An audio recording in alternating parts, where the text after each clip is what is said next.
Hey there, friends. I hope that you enjoy this episode of the Remembering and ReEnchanting Podcast as much as I enjoyed making it.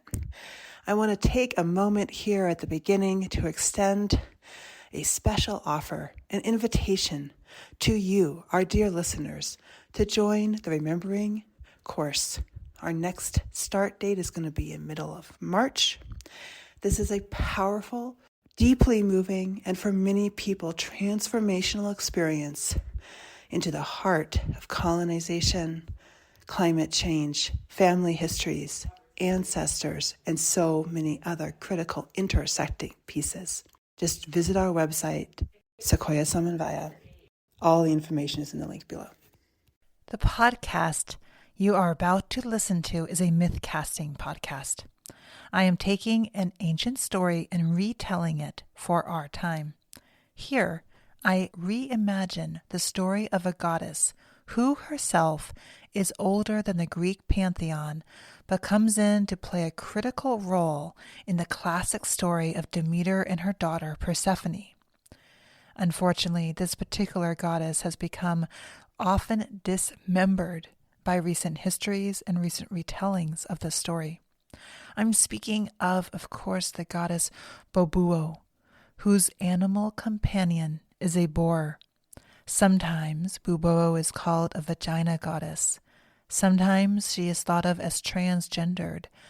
Sometimes she is called one of the obscene or dirty goddesses. Whatever her name, she is known for her mirth and for her flagrant labia. I imagined her living in a cave just outside of the dominion of the Greek and Roman deities. I'm hoping here that we can reclaim the title dirty, for dirt is certainly holy.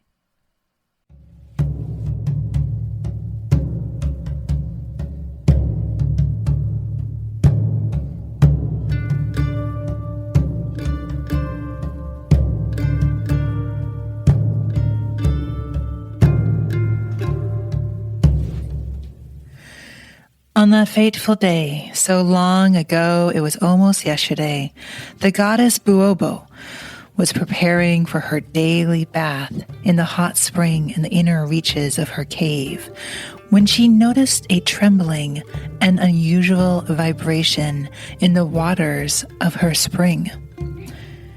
Then she heard a squeal from outside her cave. Her boar only squealed like that when something strange was occurring. She put down her pomegranate, which she enjoyed eating while bathing, and walked outside, putting her hand against the firm bark of one of the two cedar trees on either side of the mouth of her cave, in which their long, rambly, intertwining branches of the cedar trees, the birds would frequently come to perch and share with Baubo their sideways stories of the world. This day, in the late afternoon, her boar was looking off towards the south, where the sun was low in the sky, casting long shadows across the green valley below her. Baubo did not have particularly good eyesight, and the shadows didn't help her see any better. But she did have excellent sense of smell and touch. So she squatted close to the earth so that the lips of her labia were touching the soil, and she inhaled. And as she did so, she could smell and sense the sweet, moist dirt and the underground fungi whose networks caressed the roots of the cedar trees. Many years passed when Baubo was still bleeding. She had nourished those fungi networks with her own moonblood. She had not bled since Zeus took over the pantheon up in the sky, and her own grandmother fled to a cave in the bottom of the ocean guarded by octopi and eel, where she continued to cultivate the mysteries of the deep sea darkness. Even so, the fungi remembered Baubo. They whispered to her of the stirrings of their underworld home, where they enjoy the sweet nutrients from that mysterious grove of pomegranate trees that Baubo's sister Hecate and her mother had supported in the time before the time of Zeus, when goddesses nurtured forests more than farms. "Hades," the fungi whispered. Well, they did not whisper with words so much as a pattern of spores. The fungi didn't have feelings in the same way that goddesses or humans did, but they did seem to share a strong skepticism of these current gods' sword-wielding ways and the ease with which they chopped off the heads of humans and mushrooms alike. Hades was not, from the fungi's perspective, all that different from Zeus. Thunderbolts or dark fire, overworld or underworld. Neither deity paid much attention to how the spores themselves created the conditions from which water rose to the sky, forming clouds, and the rain from which thunderbolts could be fashioned, and, for those increasingly popular thunder gods, weaponized against one and another. Hades was once again stirring up some kind of trouble. He was going after someone.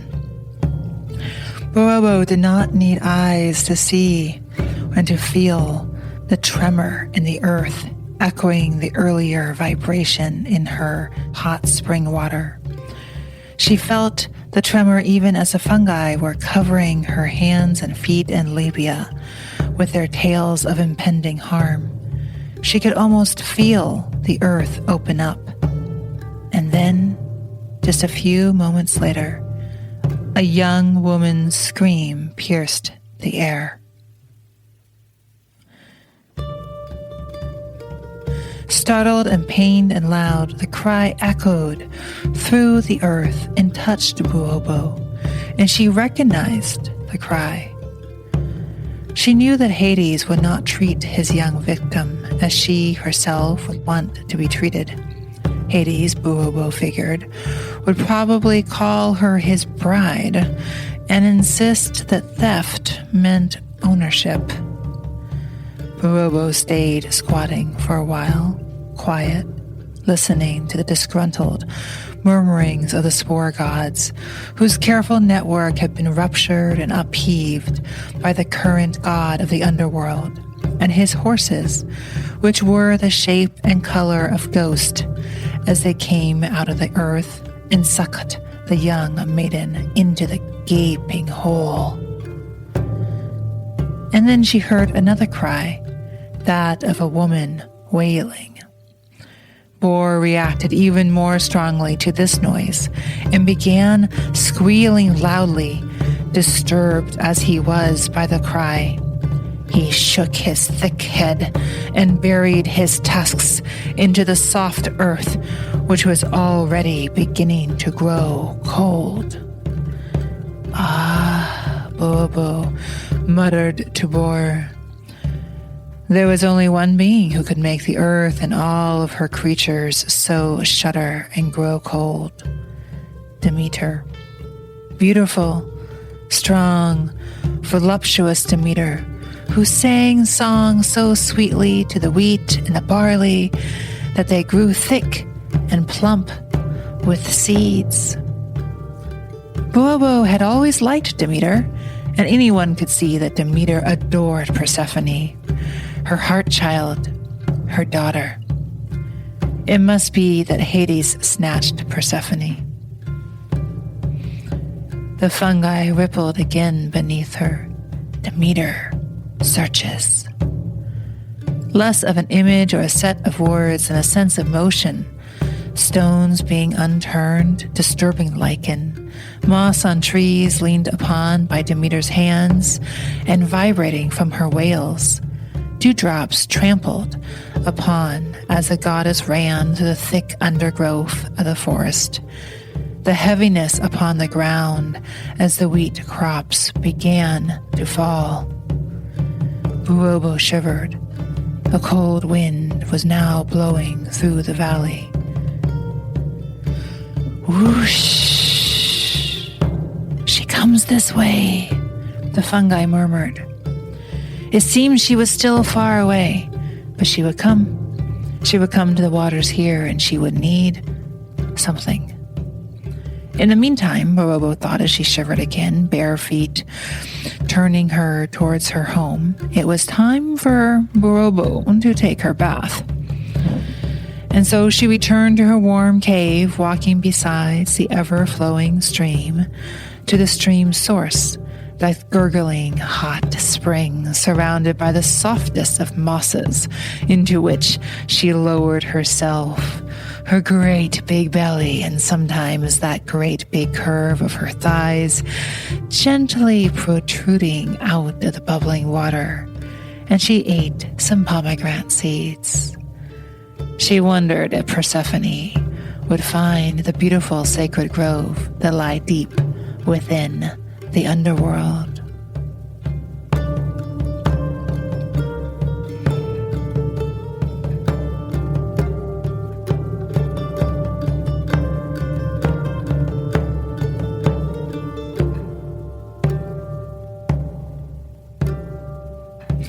Baubo waited in luxury.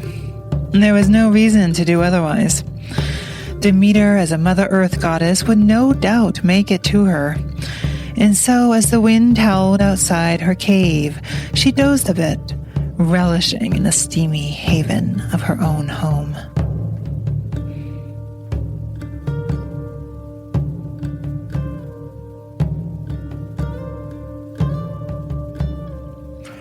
When the water in the stream in her cave rippled again in a most unusual way, and when the fire against the wall in the back of the cave left up far higher than normal, and when a stiff wind found its way into her cave, Baubo knew it was time to go and find Demeter. She knew Demeter would be thirsty, and so she carried with her some of her finest wine from the far reaches of her cave, which had been aging for quite some time, in a thick barrel of a fallen oak limb from quite a strong tree with whom she had had the most delicious relationship with for many a year.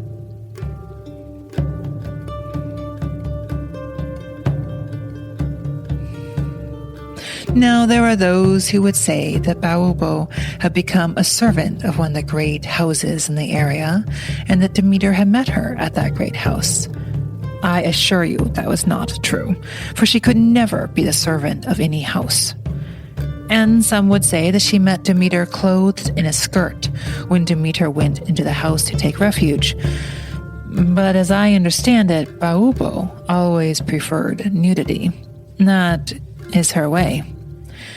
On that particular day, many weeks after the sun was lowest in the sky, and the cry had pierced the sky and the earth and the fires and the waters, it was quite cold, as earth mourned for her daughter.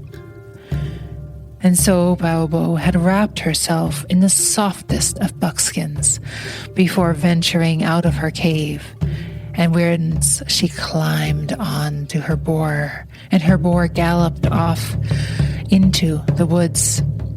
His bristles were sharp, and she squealed with delight, as she always did, when she climbed upon his thick back, and he grunted and trotted her over the ever-flowing stream and to the well on the outermost edge of the places that the Olympian gods knew. Had a stranger been walking on the road and encountered Baubo riding on her boar, they would have been surprised to see not a woman, as we normally think of a woman, with her head on top of her shoulders, but a being whose top was her breasts and whose belly was also akin to her face, and whose labia was huge and long, and perhaps her legs were also her labia, or perhaps the lips just hung besides her legs and dragged on the ground. Have no doubt that never a more sensitive, sensual, or jovial creature would you meet than the belly goddess Baubo. She laughed the whole way, aroused by the bristles on the back of Boar, and relishing in this unusual cold weather, and the wind, and the sun. Everything amused her, and sometimes aroused her, and the animals displayed themselves for her to partake in this great amusement. Fish danced out of the river to glimpse her beauty, her strangeness, which borders on the obscene, always amusing.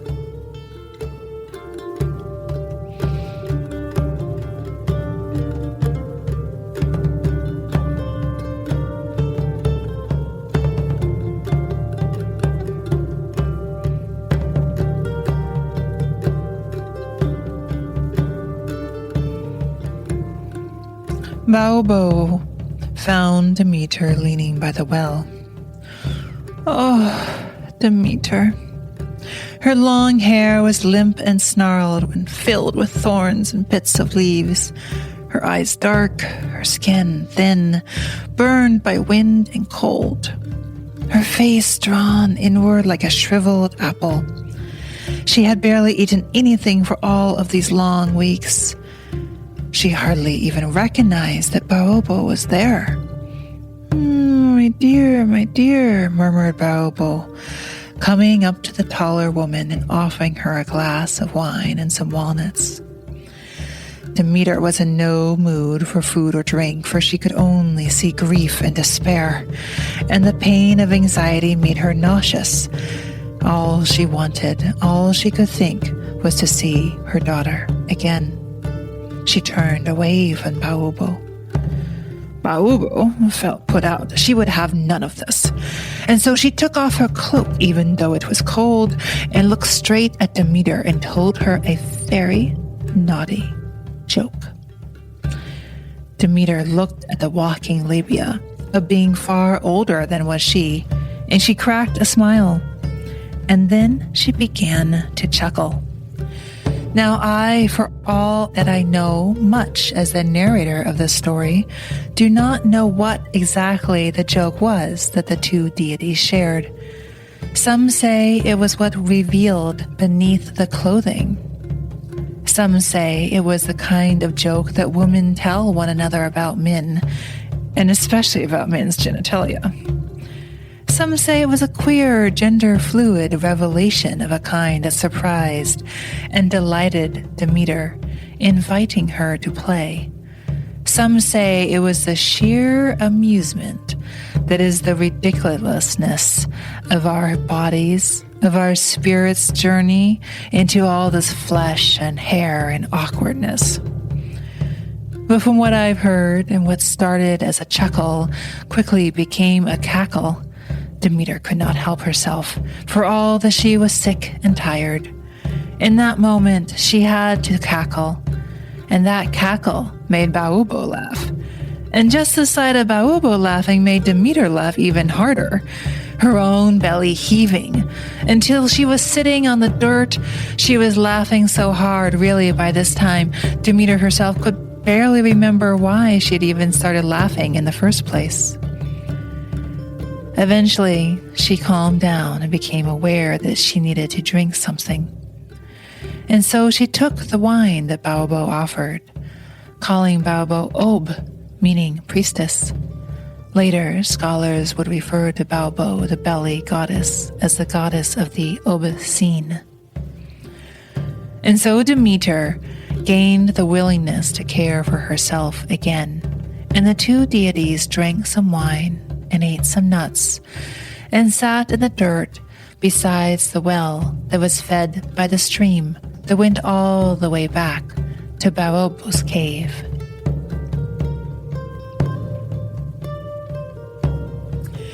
And it was there that the great tall hound, really he looked akin to a small deer, found them and barked.